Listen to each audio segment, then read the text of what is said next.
Saat Sif dan teman-temannya ingin menemui Odin, mereka kaget ternyata Loki sedang duduk di tahta kerajaan Asgard. Loki mengatakan sekarang Odin sedang dalam keadaan Odin Sleep, dan untuk sementara Loki yang akan menjadi raja memimpin Asgard. Mereka pun terpaksa berlutut di hadapan Loki. Kemudian Loki menyuruh mereka berempat pergi dari hadapannya. Sementara itu, di perjalanan Jane melihat Thor yang sedang berada di toko hewan bermaksud membeli kuda. Lalu Jane memanggil Thor dan memberinya tumpangan. Jane mengantar Thor menuju lokasi jatuhnya palu milik Thor. Singkat cerita, mereka akhirnya sampai. Namun ternyata di sana sudah dijaga ketat oleh pasukan S.H.I.E.L.D. Thor menyuruh Jane untuk menunggu, lalu dia pun bergegas menerobos masuk ke dalam. Agent Coulson memerintahkan salah satu anak buahnya untuk berjaga dari atas. Dia adalah Hawkeye. Dia menunggu perintah dari Coulson untuk menembak Thor. Dengan bersusah payah, akhirnya Thor berhasil mendekati palu Mjolnir miliknya. Namun keanehan terjadi. Thor tidak mampu mengangkatnya. Ternyata Odin sudah mengambil semua kekuatan milik Thor. Dia pun terduduk lemas dan kemudian para pasukan S.H.I.E.L.D. segera menangkapnya. Di dalam ruang tahanan, Agent Coulson bertanya mengenai diri Thor yang sebenarnya. Namun Thor hanya terdiam. Saat Agent Coulson meninggalkannya, tiba-tiba Loki muncul di hadapan Thor. Loki mengatakan bahwa Odin telah meninggal, dan itu semua karena ulah Thor. Dan kini tahta kerajaan berada di tangannya. Loki juga mengatakan bahwa Thor tidak bisa kembali ke Asgard karena pengasingannya merupakan gencatan senjata dengan Jotunheim. Thor yang sedih lalu meminta maaf, kemudian Loki pun pergi. Di luar, Loki mencoba mengangkat palu Mjolnir, namun dia pun tak bisa mengangkatnya. Tak lama kemudian, Profesor Eric datang bermaksud membebaskan Thor. Eric mengatakan bahwa Thor hanyalah ilmuwan gila yang ingin memeriksa palu misterius tersebut. Eric berhasil meyakinkan Coulson sehingga akhirnya Thor pun dibebaskan. Sebelum pergi, Thor mengambil buku catatan milik Jane yang disita pasukan S.H.I.E.L.D. sebelumnya. Eric mengajak Thor ke sebuah bar. Thor bercerita bahwa dia telah melakukan kesalahan besar. Dia tak tahu apa yang harus dilakukan. Eric mengatakan bahwa dia mau melakukan hal ini karena demi Jane yang mengkhawatirkan Thor. Kemudian mereka pun bersulang. Part lain, Loki menemui Luffy di Jotunheim. Loki mengatakan bahwa dialah yang telah berkhianat kepada Odin dan Thor. Loki berencana untuk membunuh Odin melalui Luffy, dan dia berjanji akan mengembalikan pusaka peti es kepadanya. Luffy pun menerima rencana tersebut. Saat kembali ke jembatan Bifrost, Heimdall merasa curiga karena Loki menemui Luffy. Namun ia tidak bisa berbuat apa-apa karena ia harus mematuhi Loki yang kini menjadi Raja Asgard. Kemudian Loki pergi meninggalkan Heimdall. Dari jauh, Loki melihat Sif dan teman-temannya pergi ke bumi untuk menyusul Thor dengan bantuan Heimdall. Lalu Loki memerintahkan Destroyer untuk ke bumi dan menghancurkan Thor dan yang lainnya. Kemudian ia kembali ke jembatan Bifrost dan memecat Heimdall karena ia telah berkhianat. Saat Heimdall akan menyerang Loki, ia dibekukan dengan menggunakan ulti Aurora sehingga Heimdall membeku dan tak bisa bergerak. Thor dikejutkan dengan kedatangan teman-temannya dari Asgard. Mereka mengatakan akan menjemput Thor kembali ke Asgard. Thor akhirnya mengetahui bahwa dia telah dibohongi oleh Loki. Tak lama kemudian, dari langit muncul fenomena aneh. Bifrost kembali terbuka dan membawa Destroyer. Lalu Destroyer menyerang orang-orang di sekitarnya dengan sinar lasernya. Thor dan yang lainnya membantu warga sekitar untuk pergi dan menyelamatkan diri. Sementara teman-temannya mencoba untuk menghentikan Destroyer. Namun Destroyer terlalu kuat bagi mereka.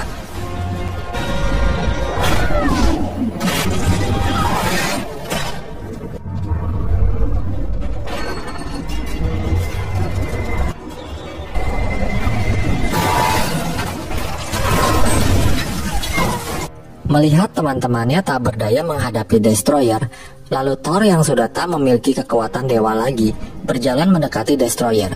Thor berkata kepada Loki bahwa dia rela menyerahkan nyawanya demi orang-orang yang tak bersalah. Kemudian Destroyer memukul Thor hingga terlempar jauh.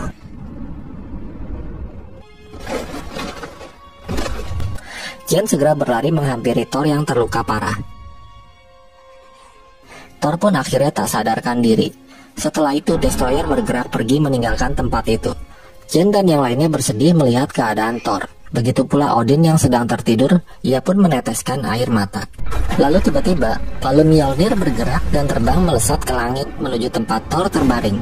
Sang dewa petir akhirnya kembali bangkit dan Thor mendapatkan kekuatan dewa miliknya. Dengan kekuatan palu Mjolnir, Thor membuat Destroyer masuk ke dalam badai buatannya, lalu menghempaskannya dari udara sehingga Destroyer pun akhirnya tumbang. Jane terkejut melihat wujud Thor yang sebenarnya. Kemudian Thor berkata kepada Agent Coulson bahwa dia bersedia menjadi sekutu S.H.I.E.L.D. dengan syarat Coulson harus mengembalikan semua benda dan berkas penelitian Jane. Coulson pun menyetujuinya. Singkat cerita, Thor dan teman-temannya akan kembali ke Asgard.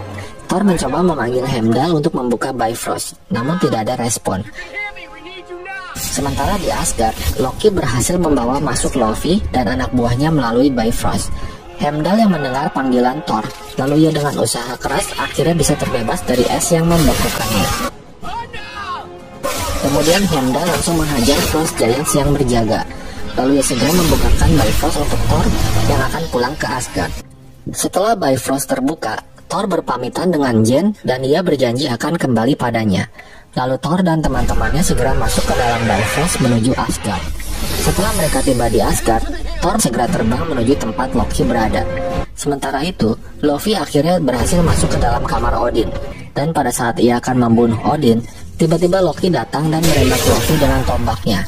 Lalu ia menembak Laufey sekali lagi sehingga Laufey pun lenyap untuk selanjutnya berterima kasih karena berkat Loki, Odin bisa selamat. Dan tak lama kemudian, Thor akhirnya sampai di tempat mereka. Thor marah karena Loki telah membohonginya dan mengirim Destroyer ke bumi untuk membunuhnya.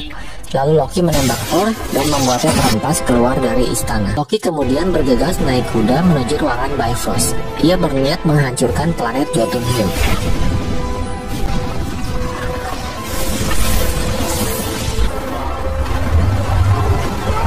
Tak lama kemudian, dengan bantuan palu Mjolnir, Thor sampai di ruangan Bifrost. Loki mengatakan bahwa ia melakukan semua ini untuk membuktikan bahwa dialah yang pantas untuk menjadi Raja Asgard. Lalu mereka berdua pun mulai bertarung.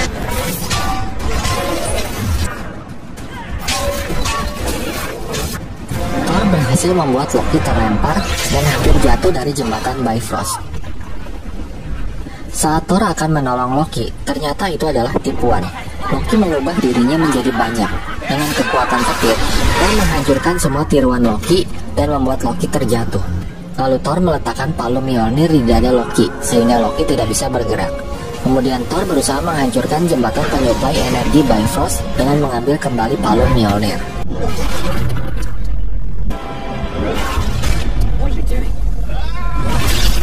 Loki berusaha menghentikan aksi Thor, namun terlambat, jembatan itu pun akhirnya hancur. Beruntung Odin yang kembali bangun, ia segera datang dan menolong Thor dan Loki yang hampir terjatuh. Loki yang kecewa karena rencananya gagal, akhirnya ia menjatuhkan dirinya sendiri dan menghilang di dalam galaksi. Dengan hancurnya jembatan Bifrost, maka Thor pun tak bisa kembali ke bumi dan menemui Jane. Beberapa hari kemudian, Thor berjalan menemui ayahnya. Ia berduka karena kehilangan saudaranya dan juga Jane. Odin bermaksud melantik Thor menjadi raja. Namun kali ini Thor menolaknya karena ia merasa belum siap. Odin mengatakan bahwa Thor sudah membuatnya bangga. Kemudian Thor pergi menemui Heimdall di tepi reruntuhan Bifrost. Heimdall mengatakan pasti ada jalan agar Thor bisa kembali ke bumi. Dan ia melihat bahwa Jane juga sedang berusaha untuk mencari Thor.